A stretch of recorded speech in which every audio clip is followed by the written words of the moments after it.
And a very good evening, everybody, and a very warm welcome to our Lyceum evening. And this is coming to you from the Paul Spiritualist Church down on the south coast of the UK.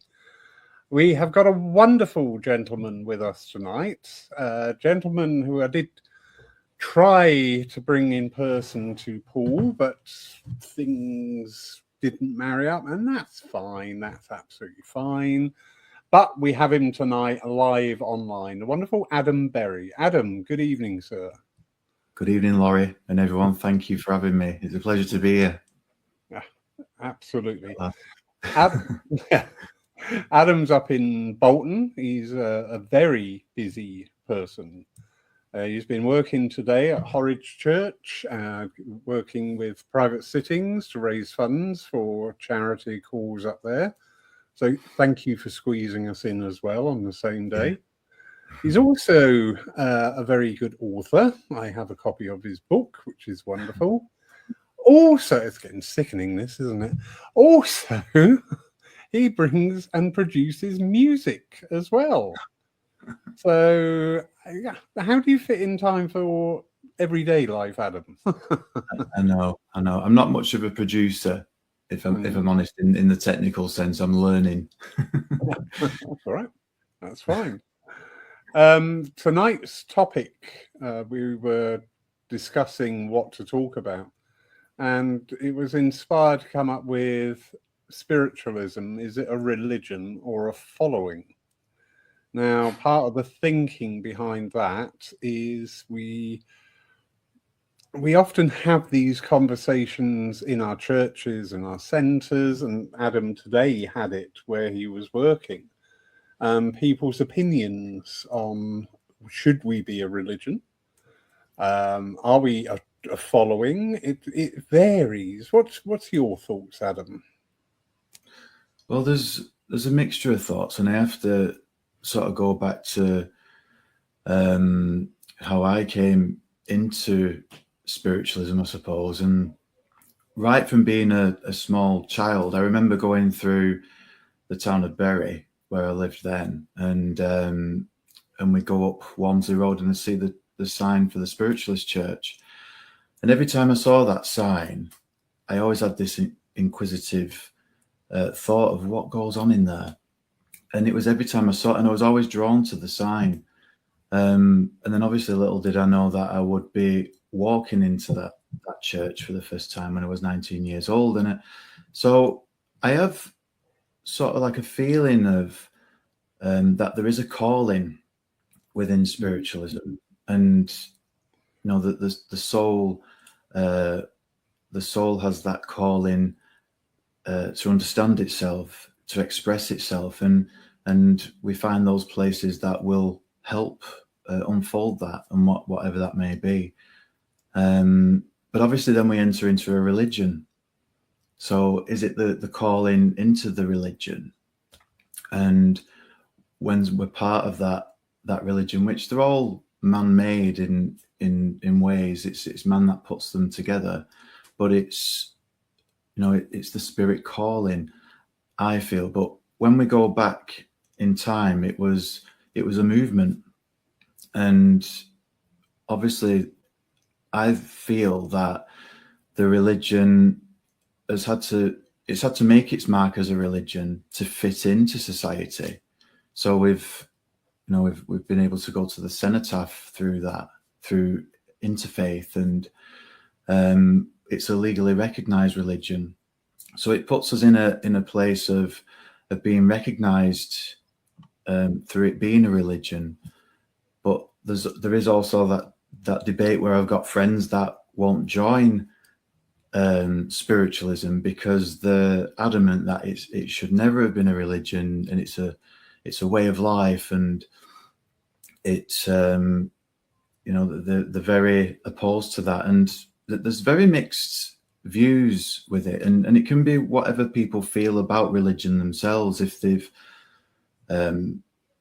been hurt by religion in the conditionings of their upbringing, and that word religion, that word God, can be very off-putting to some people that maybe have had a bad experience of it. So I think it can be the semantics of that word religion that can affect people, but I definitely feel it's a calling, and I feel like it was a calling for me to explore my spirituality, my mediumship, my creativity, and all aspects of that, and how we interact with people.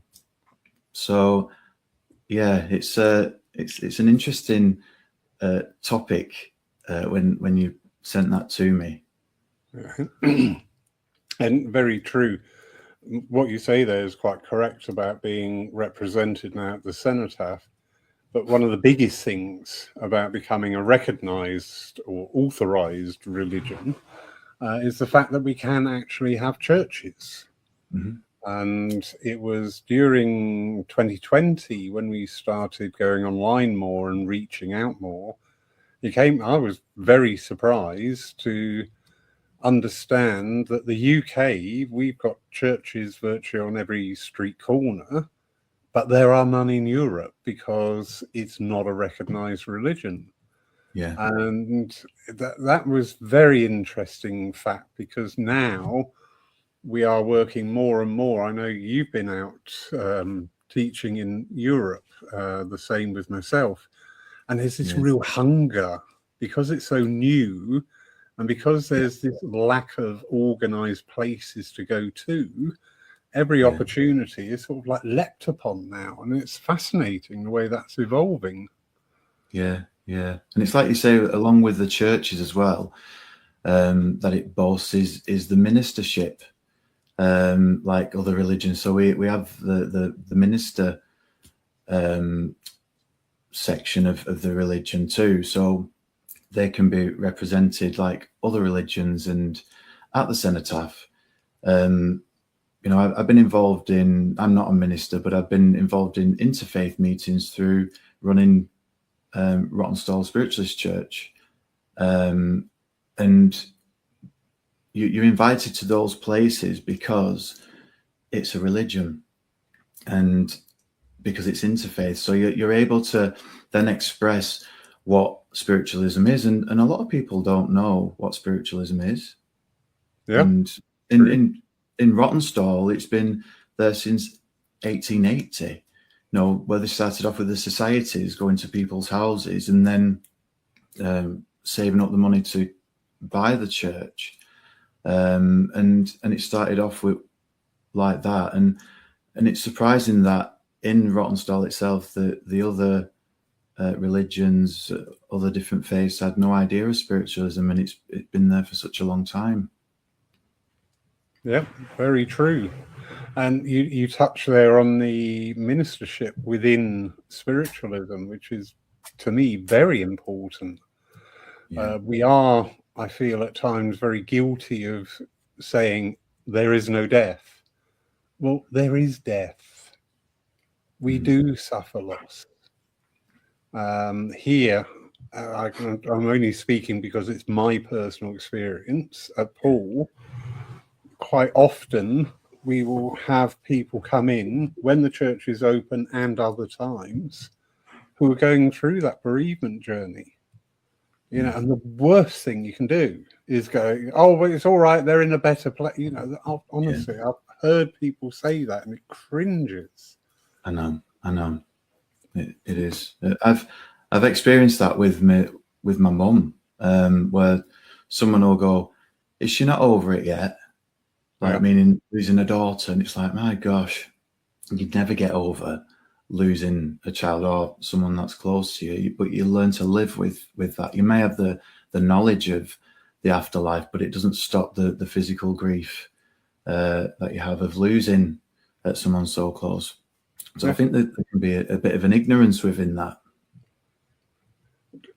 The word bereavement, we have a bereavement group and we're in the process of changing. We're going to be presenting different evenings on bereavement, but more focused. So we will be running evenings for people who have lost people through suicide, who have lost children, and different aspects of bereavement, because that enables that oneness within the group. Yeah. Because every bereavement, mother, father, sister, brother, everyone is totally different. Animal, they're all different. But it's just been recognized that there is this potential there to run these focus groups, also with people living with terminal diagnosis, because that's this weird bereavement. They're going to die. Yeah. Unless, that is still a big form of a bereavement going on. Yeah. So, Yeah. it's very wonderful that we can demonstrate the survival of the personality beyond death. Yeah. That's one thing. That does not take away the pain. No. That does not remove the worry, the upset, the concern, the sorrow, and the sheer pits of despair that I've seen people descend into. And this is where the religion side sometimes comes in more, that because it is a religion, there's that little switch in people's thinking of going, oh, I'll go to the church. Yeah. I'll go to the church. I'll go and see that guy down the church. I'll go and see them at the church, because this is where, and the church as well, also being a bigger part of the bigger community in which we live. Yeah. Yeah. And it's bereavement usually that brings people into the churches, other than an investigation to learn more, or to be inquisitive about what's going on.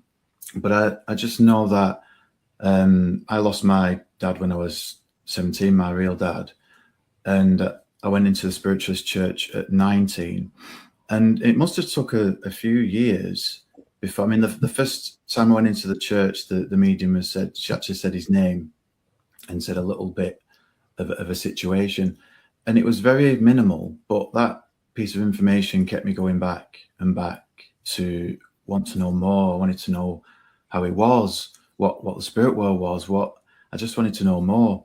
And it's probably about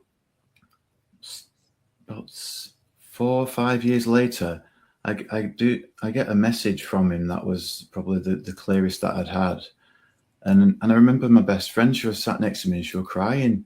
You've got this message, and I was really moved by it.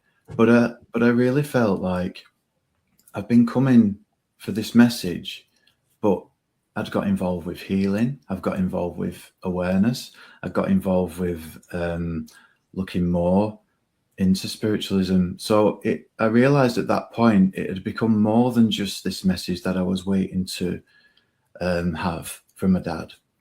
It became the calling, and what I learned, and it was that what had led me to that point was the bereavement and inquisitiveness as well.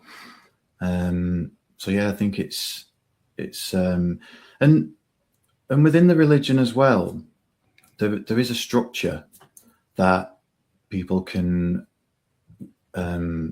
follow. So I think that is a I mean, obviously it was the 7 principles with me, and that gave sort of like a foundation. I found that I was looking at those principles. At first, they were just words and just sentences, and then as time goes on, I'm thinking, oh, I've just done this in my life, and that relates to number 5, personal responsibility, and I've just done this, and so I was learning to experience the principles, and again that become more apparent in my own personal development and spiritual development. But then, if it wasn't a religion, maybe would then that those principles would form the foundation of the religion, is the philosophy, and it makes you wonder if it hadn't have been formed, would those principles have been there in the way that they are? And yeah, I just think there's the calling, and then there's the structure that will lead. And some people can be defiant against structure and organizations and establishments, and some people will just conform to it. Some people will be part of it and flourish within it as well. And it depends what the makeup of the people are. But for me, it really helped me. It really, it wasn't a problem to me that it was a religion, because it was the religion for me that was the closest to my truth of what I believe. So within that, there was I've got no qualms in saying that I am a spiritualist and spiritualism is my religion. But I know that some people feel differently to that. Yeah, maybe not say that when you're in the hospital filling out the forms. Well, yeah, that's yeah. It's that's the thing. There's still a bit of a stigma, isn't there? Yes. Yeah, there is this nervousness. And this is part of the title for tonight. Is it a religion or a following? I mean, you've just demonstrated that you actively went out, sought understanding, and really pleased. Obviously, wherever you went, they were supportive of that journey as well, which is marvelous. Yeah. Unfortunately, in today's world, people walking in the church go medium, medium, medium, healer, healer, nuisance, medium. And we're so quick to sort of like categorize people who've just walked in the door. Yeah. Whereas when we have this experience and where we have this openness and we begin to understand each other, the greater meaning of spiritualism for me, my big two passions are the healing side and the philosophy side. Yeah. And working with those areas. But there's even, our public face is the evidential medium. And this is what people perceive. You're going to walk in the door and somebody's going to come rushing up saying, "Oh, I've got your mother here." Maybe disappointed when that doesn't happen. Yeah. So the following side is, I don't mind people if their version of spiritualism is going to church a couple of times or once a month. That's fine. Yeah. Absolutely fine. Other people will be more ardent. Other people, I have it because I run a church. People, I'm not going in a church. And I often go, why? Will you burst into flames? But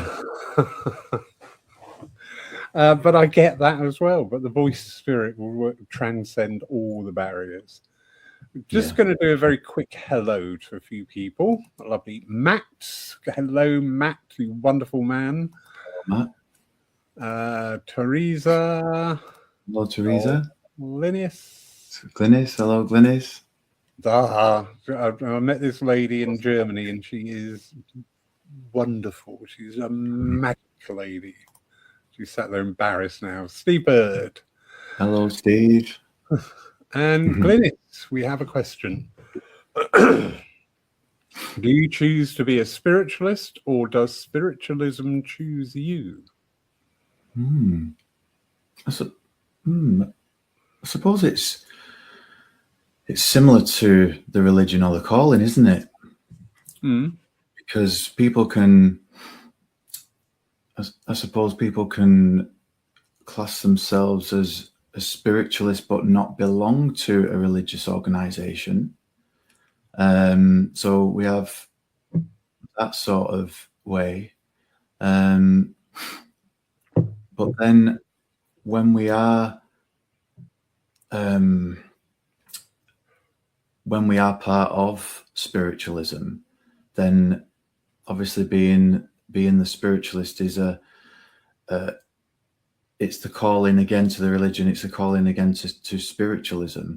So is spiritualism part of this umbrella that you are drawn to be part of to make the differences and the changes within that? And is it, spirit influenced to be directed into those particular places? Because there's people that there's mediums and philosophers and spiritual people, spiritists.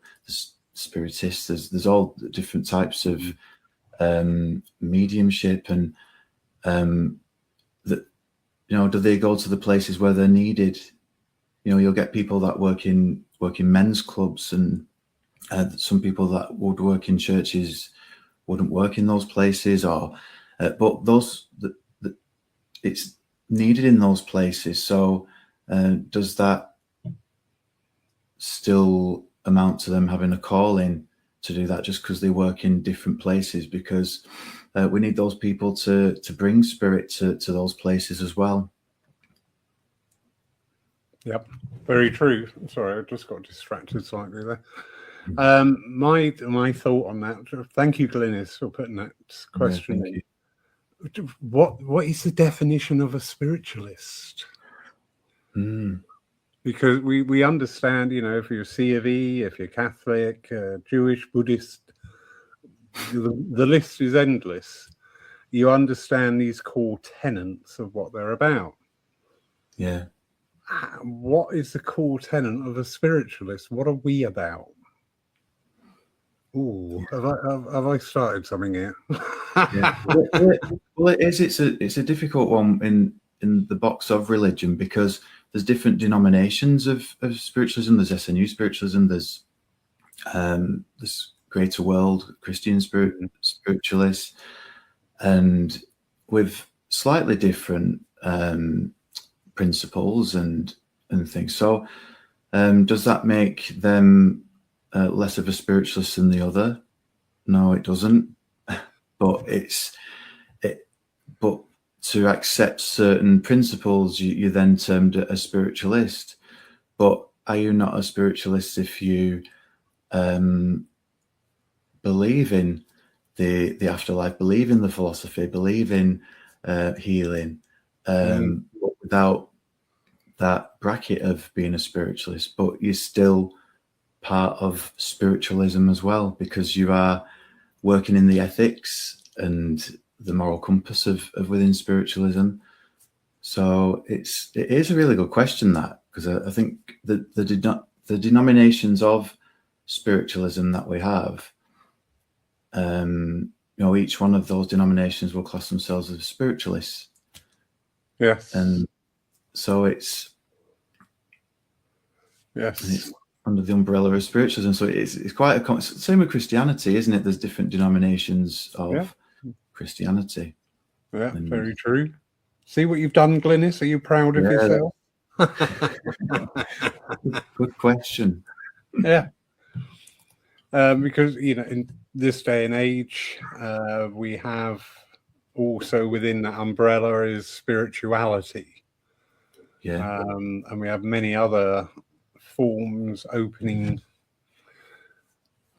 that have been around for a while, but they seem to be more prominent now. My version is if it makes you feel good, and if it's not encouraging harm or untoward action against others, then whatever it is good. Yeah.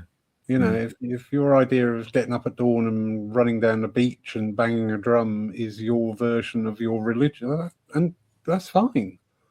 If you're on the shamanic path, I find the shamanic path fascinating.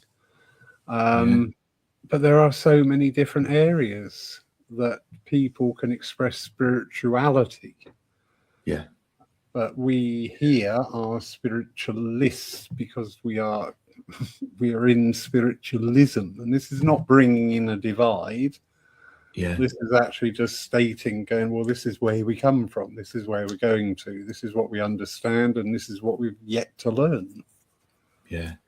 And I think as well, what I've noticed over time is that people will define themselves as a spiritualist, but not knowing what spiritualism is.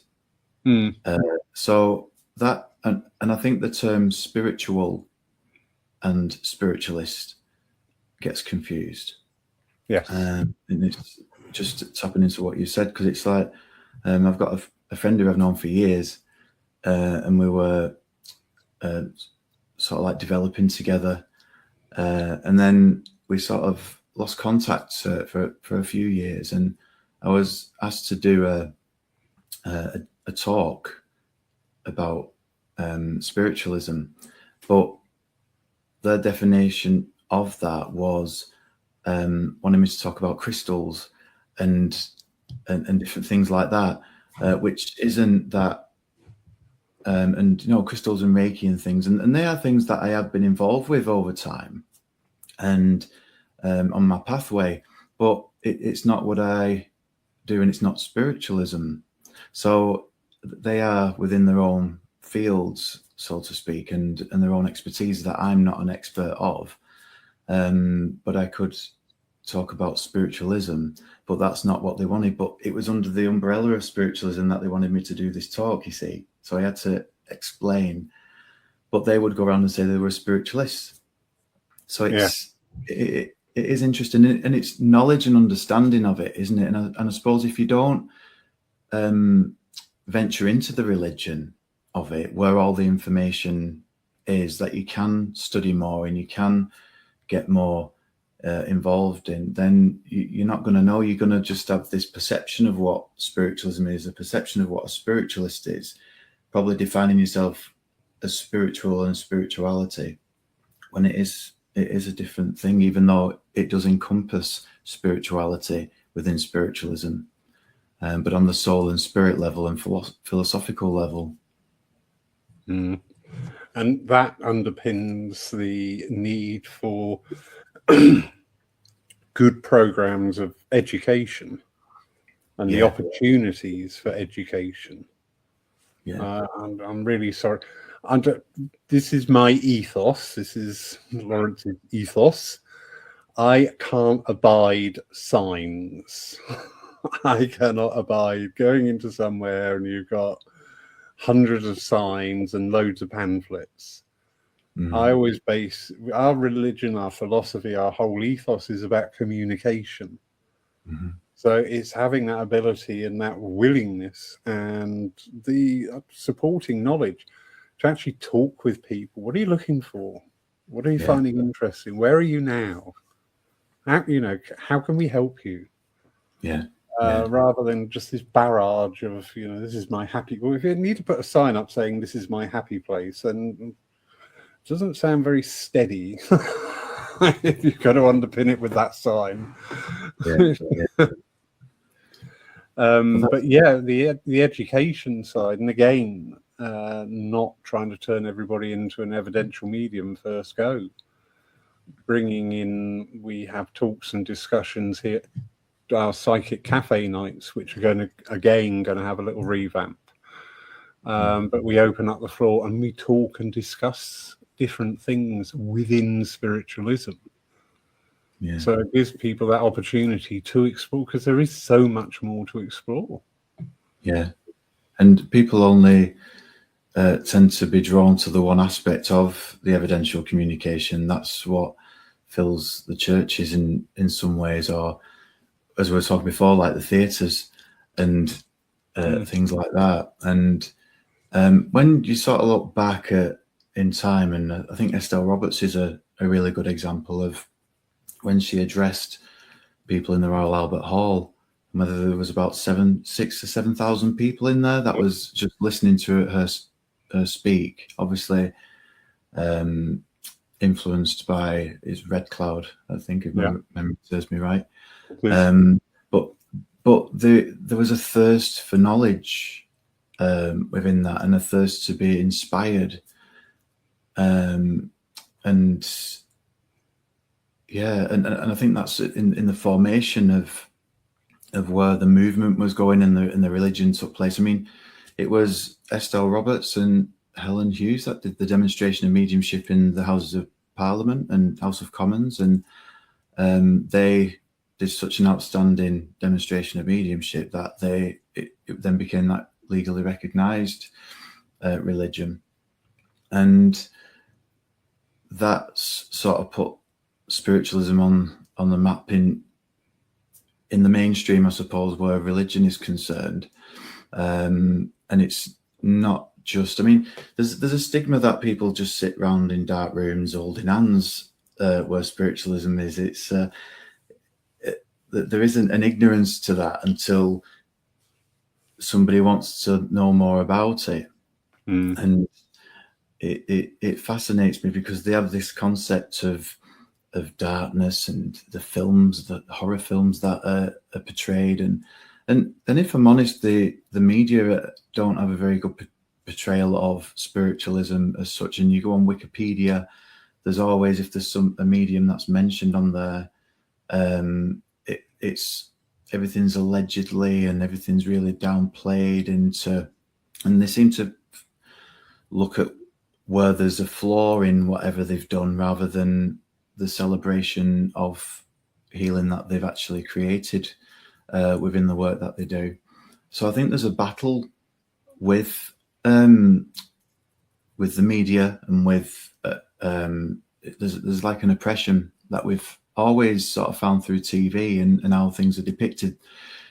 On TV programs, it's always the medium that's ripping off somebody or taking advantage of somebody, that we then we have to answer to those things, or we get the effects of that, which is unfair, because it's not. Yeah, there are people out there like that. We've got to admit that, but it just showing it in that light, it sort of puts more people off exploring it than actually wanting to.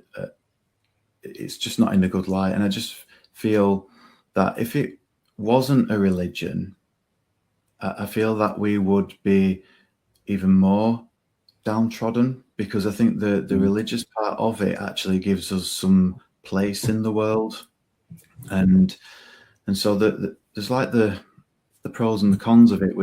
Some people are just against the man-made religion as such, but then you've got to look at we've got a place in the world that is it's recognized, and it puts us on an evil playing field, so to speak, with other religions, where our leaders can go and meet the other leaders of the other faiths and educate them as the interfaith sort of groups and things.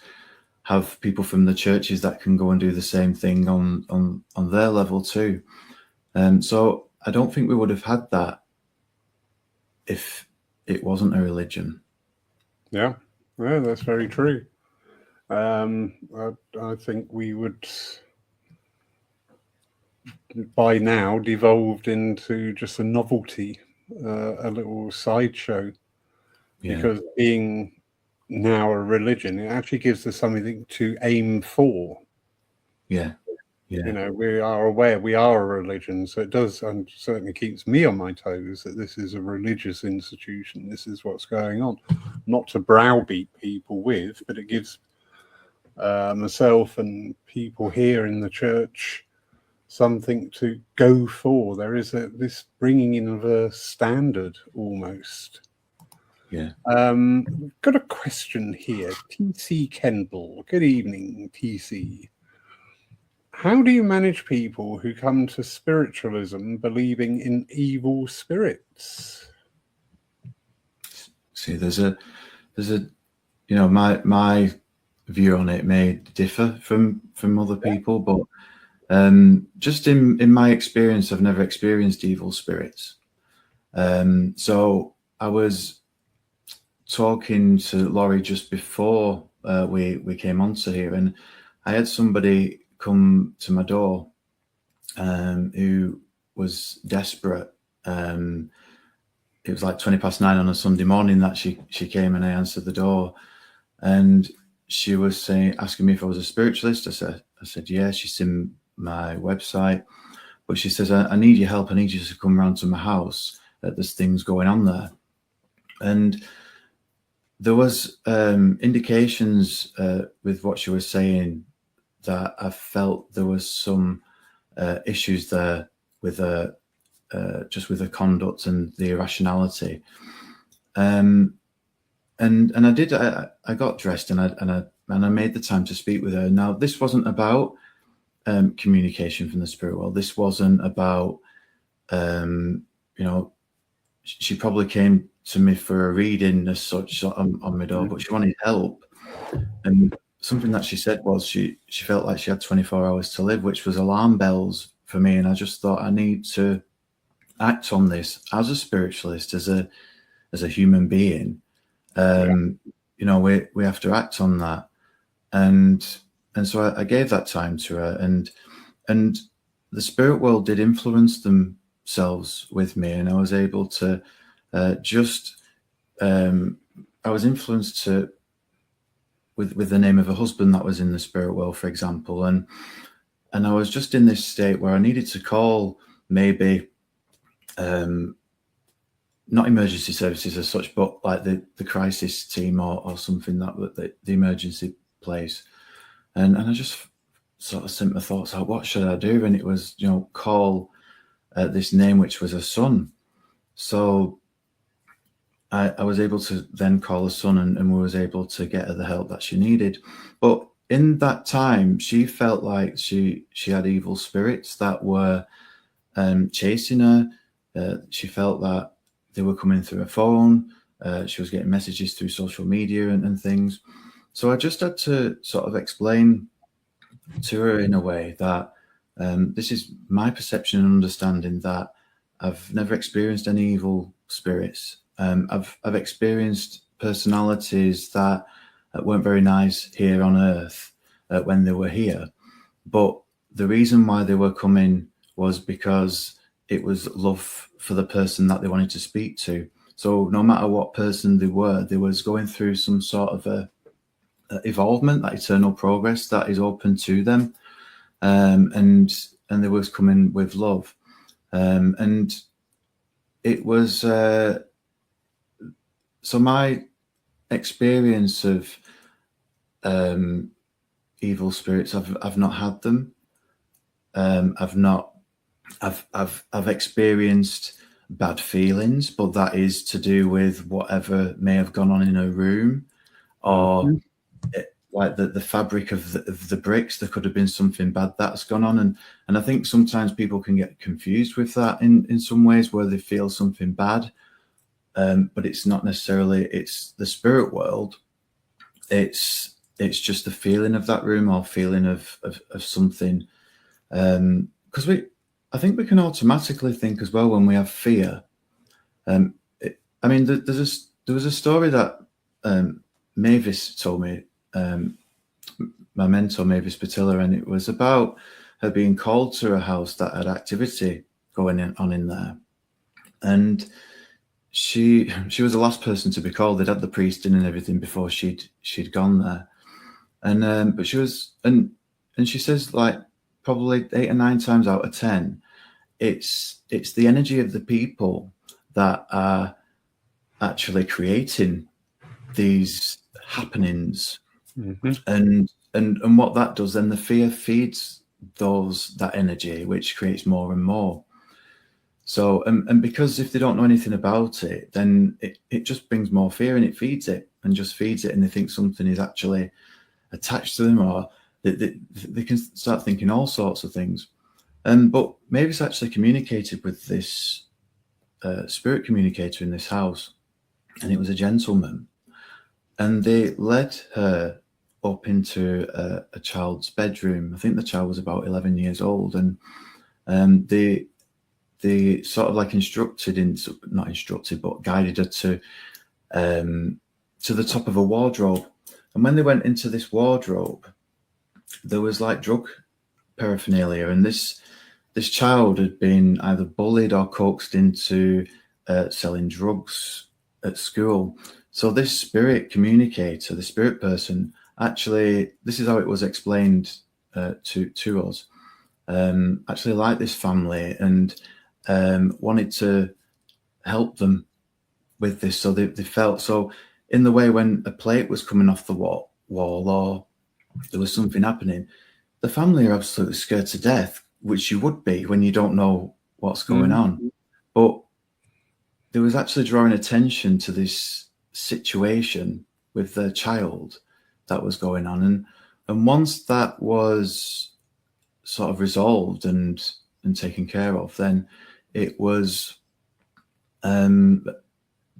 nothing else happened after that. So it was just a good example, and I know with Mavis, she never had experienced, she was like 50 years plus a medium and never experienced that. So I think sometimes it can be what our perception is, our conditioning is of things, but I'm not saying that or limiting anybody else's experience of that. I'm just saying that that's not my experience or my knowledge and what resonates with me. So it's so that's my take on it, which is probably not even answered the question, has it? No, it's very good, very informative. Love it. You said there perfectly. It's fear, and fear feeds. And this is something not only comes out in situations where they believe something bad is about them, because don't forget, I often come across happenings going on are results of psychic activity. Yeah.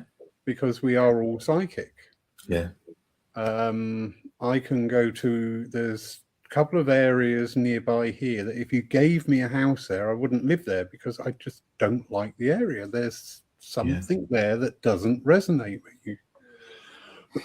When we start to understand and investigate these things, we start to remove that fear. Mm-hmm. Because the fear is the key, the trigger. You know, oh, whenever I go in there, I'm sick. There must be something bad in there. Yeah, there's something. And we're creating that straight off. We're feeding that fire. Yeah. So a lot of these things are results of psychic activity, not always the spiritual. There is also, and my mind's just gone wandering out of the door here, the Hollywood factor. You know, everybody. I sat and watched The Conjuring again the other week, and I wish I hadn't, because I went to bed and I thought, I want to go shut my eyes. If I open my eyes and that thing's there, that's it. But anyway, so there is the Hollywood factor. So people can get a little string of things and put it together in such a way it sounds like this fearful thing is there.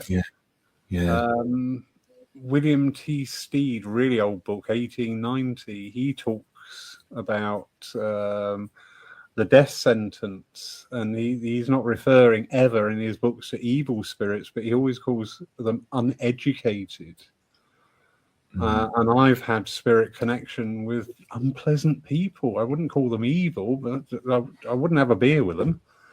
No. They're just really unpleasant. Yeah. Because you don't get wings when you die. You're just like you are. Yeah.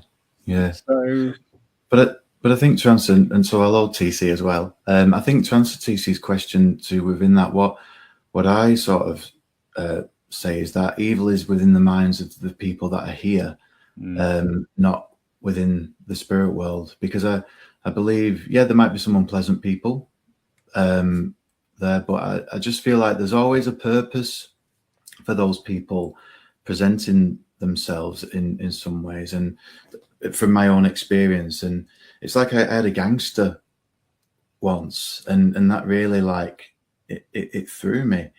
But it was a massive learning lesson for me. But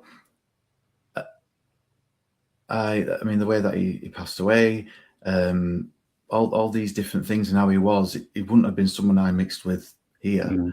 And really, I would just avoid and wouldn't want to know about. However, he come for the love of his daughter, who he was apologizing to for not being in the life since she was 3 years old. So there was this love and remorse for the things that he did, but it still didn't take away the things that he had done.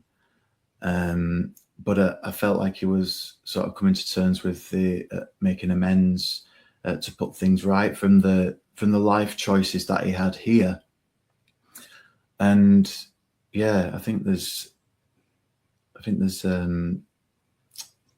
lots of experiences, but when someone goes to the spirit world, from my perspective and what I've learned about, is this: we have a choice to evolve and grow, to progress. And some people maybe are still stuck within that. I'm not saying that there's trapped souls or anything, but in that mindset of being not ready to deal with the things that they have done on earth, and I think that they just wouldn't come back in that sense. So there'd be no reason for them to come back until they have that purpose of letting people that know that they're okay, that healing that comes with communication. But you know, sometimes when we look at Silver Birch, for example, where I'm sure that there's something about Silver Birch where he wasn't a Native American Indian. If he did show himself in the form that he was, then no one would listen to him. And it gets you thinking, well, what form was that? Was that somebody that may have been an evil dictator that has learnt so much in the spirit world? And I know it just gets you. It got me thinking in that way. I think all sorts of things, but it got me thinking. Well, why couldn't they present themselves in that way, and why wouldn't people listen? And that could be a reason, in some ways. But obviously, Silver Birch was coming back in love, coming back with philosophy, coming back with teachings for humanity, you know, and to help and to heal. So is that their way of amending things, what they've done on a bigger scale within the acts and deeds that they did on earth? Who knows? But that's a philosophical question, and one where my mind takes me to those kinds of places. Yeah. My understanding is everything is there. You need to ask. And this reflects, and this has been recorded many times of people's transition times, that if you've held no belief system, fine, you're just there. But invariably it comes around to the point of whoever's passed, wherever they are, suddenly they go, hang on, I'm thinking. And then that evolution kickstarts. It starts to come in. Yeah. So, lovely Zar and Adam, they're a smashing couple. They just really are. They're wonderful. Have you ever come into contact with lost souls? You see that again. I don't believe in lost souls. I don't believe that anybody is lost, because initially we're always met by somebody in the spirit world when we do transition, and I just think the intelligence of the soul and the intelligence of God, how can anything be lost within that power?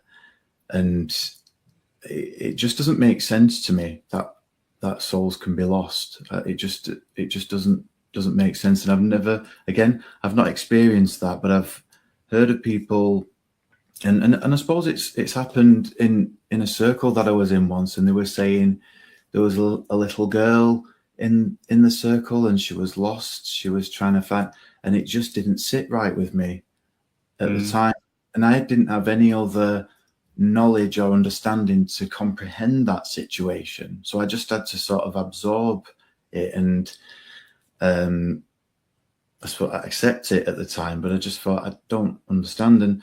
But there was no actual evidence of this little girl. There was no she wasn't connected to anybody.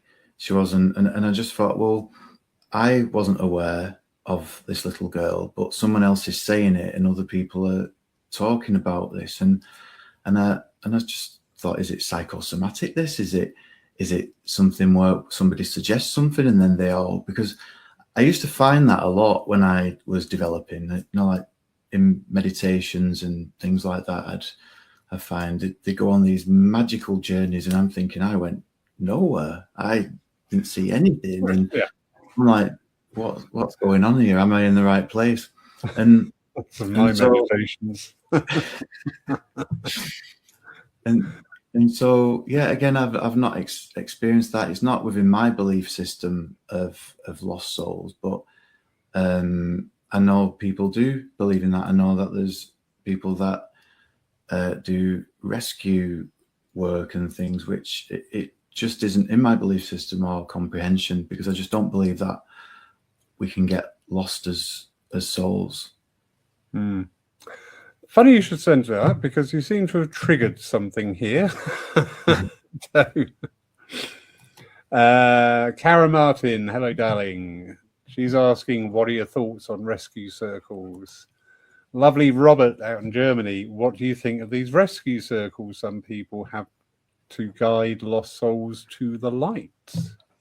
But I suppose when it's because it's not in my belief system about lost souls, I don't believe in the rescue circles or that anyone needs guiding to the light, because I just feel like when it is our time to go, because there's a film called When Sunday Comes, I think it's called When Sunday Comes, and it's about a pastor that gets inspired through he was a pastor, a Christian pastor. He was an evangelist as well, and he started to feel that because people were saying you could only get to heaven through Jesus Christ, and anybody else that didn't believe in Jesus Christ would not go to heaven. And he had these things, and it's a true story, this as well. And he had these experiences where he had people in his family that had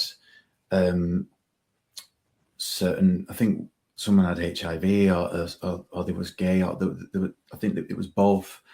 And they thought they weren't going to go to heaven because of who they were. And he came to this realization that what about those people in countries where they can't, they're starving, and there's no churches and there's no religion in those places as such. Are all those people that are in poor health and all these horrible things that happen in third world countries, are they not gonna go to heaven? And his whole philosophy changed into the way that that everyone was accepted. Everyone didn't have to have this, and very much it just related to what I believe as a spiritualist, that we all have that that opportunity. We're all met by the loved ones that have gone before us. I believe that they gather when they know before we do. Our soul knows when it will pass, but sometimes it can take our conscious mind some time to catch up with it. But I believe, and I have experienced the gathering of when someone is passing away. I've experienced that. So for them to experience that and to be met by those loved ones, and there is an individual journey of that soul. I don't believe that. I just don't believe that they can be lost. And the reason why I brought that film in is because some people will, in that mindset. I mean, he lost his whole congregation because of his new philosophy. People wouldn't come to his church, and even his marriage and everything. But his faith was so strong that it didn't matter. He still believed in Jesus Christ. It wasn't that his faith was not in the Christian way. It was just this entry to heaven, or the spirit world, is what we would call it. And so I can't. I've got that. I feel I've got that understanding or that knowledge of that. That's what I feel. So I can't understand how we could get lost from there with so much love. And some people can choose to be in places. I believe that they can choose, but I believe it's the choice of that spirit person, not that they're lost. And again, when we look at the depiction of lost souls, and we look at the psychic energy, the memories of the buildings, yeah, we can pick up the history of somebody in that building, but it's not necessarily that it's a live, it's an interactive spirit. It's not, it's a memory. Doesn't and demonstrate intelligence. Yeah, there's no intelligence behind it, but Yeah. someone could think, well, this is a little girl. This is a little girl that's crying. Well, there could be a memory of that little girl. Mm-hmm. But it's not happening now, but it's just a memory. And so yeah, I don't believe we need to guide people to the light. I think we are of the light as we are living our human life as well. And I just believe that when we do transition to the spirit world, it is the brightest light we can imagine. And I just don't, it's just not in my comprehension. And I know other people think differently. But I just, so if I don't get the concepts of lost souls, I couldn't get the concept of rescue circles either. But that's my opinion and experience. Yeah. I think, again, we become a victim of the language used, because we have lost souls. We have earthbound souls. Yeah. And all this wordage is designed to bring out that protective side of us. Yeah. That we want to help. We want to help because they're lost. Yeah. Oh, they're earthbound. Oh, I truly believe that there are many instances where people just don't want to move on. Yeah. Albert Best, in one of his books, talks about somebody who was sat on top of a bus. Yeah. And every time he got on the bus, this guy was sat there, and he went and spoke to him. He said, "You do realise, you have died?" He went, I'm going to work," because that's what he did. And then one day he just turned around and said, "Oh, I don't need to be here," and gone. Yeah. So, our wordage of lost and earthbound, and it brings out that want to help, energy in us. As I say, I'm pretty sure some people. I'm going to haunt here when I'm gone. I ain't going anywhere. I'm going to be down here throwing the chairs about. That'll teach them.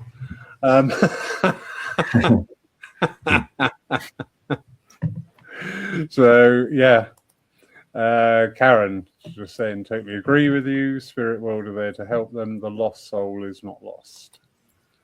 Deborah Lynn, good evening. Hi, Adam. Maybe when we cross over, spirit people of like-minded constructs are grouped together.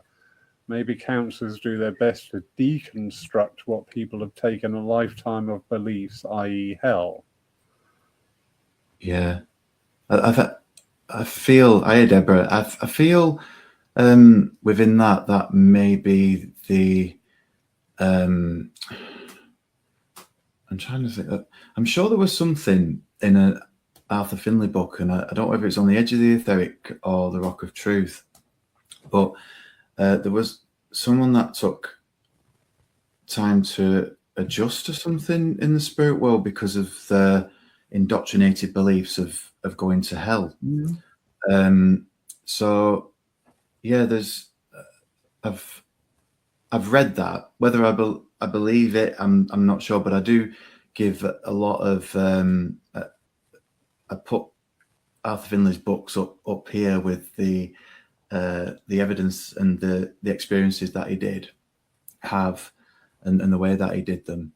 But yeah, I think there's a mindset. It's like I was told, and I don't know this, but my real dad had schizophrenia, and because he didn't come through for so long, people were saying that he was in like the halls of healing, to be able to communicate. And you know what? I don't know whether that would be the case or not, but what I do know is that he presented himself 6 years later clearer than the bits that he was trying to express before that.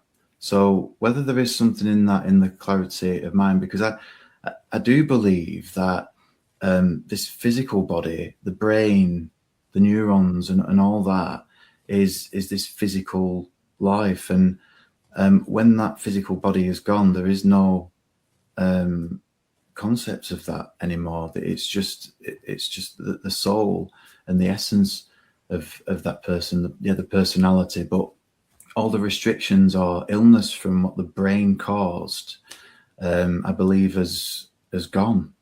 So where people couldn't walk or was disabled here, they're not anymore. They're in this freedom, because it's the physical that restraints within that.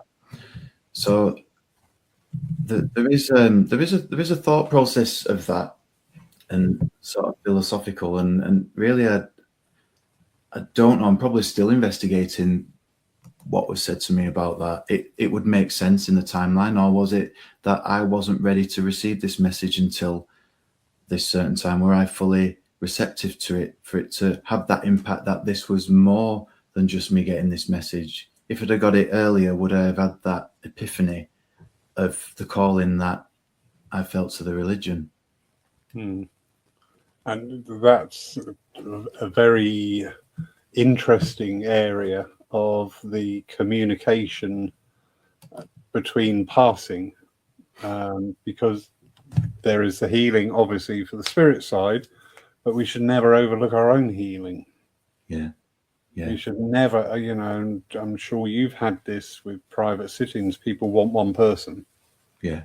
And they're just not there. But you can tell that grief energy is still so strong.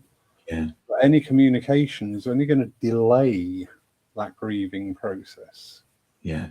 Not going to do any good.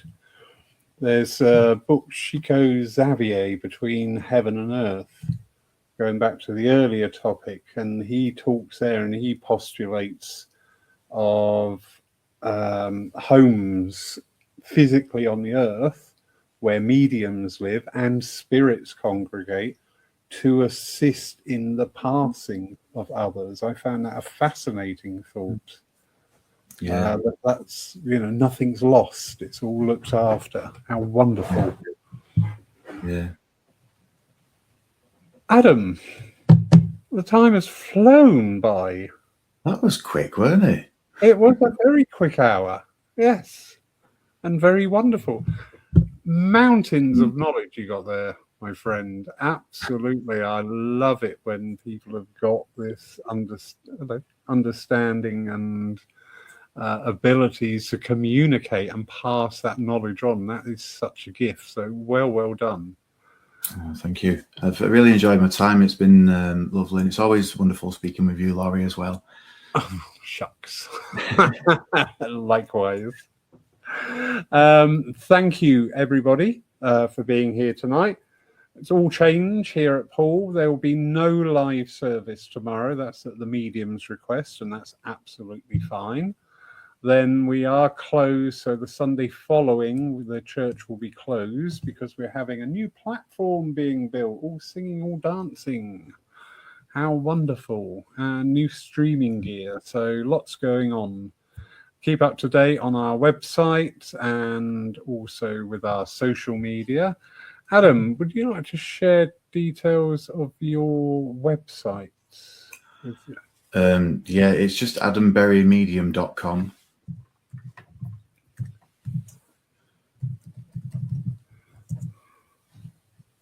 Right, guess what I'm doing? I'll just post that in there. There we go. Right, so the link to Adam's website is now in the comments. So if anybody feels inspired to get in touch, please do. But yes, thank you, everybody, for your comments, bringing in. It was a very informative hour and very pleasant hour. Thank you, Adam. Thank you, Laurie. And thank you, everybody, for joining us. All right. And good night, everybody. Thank you. Good night.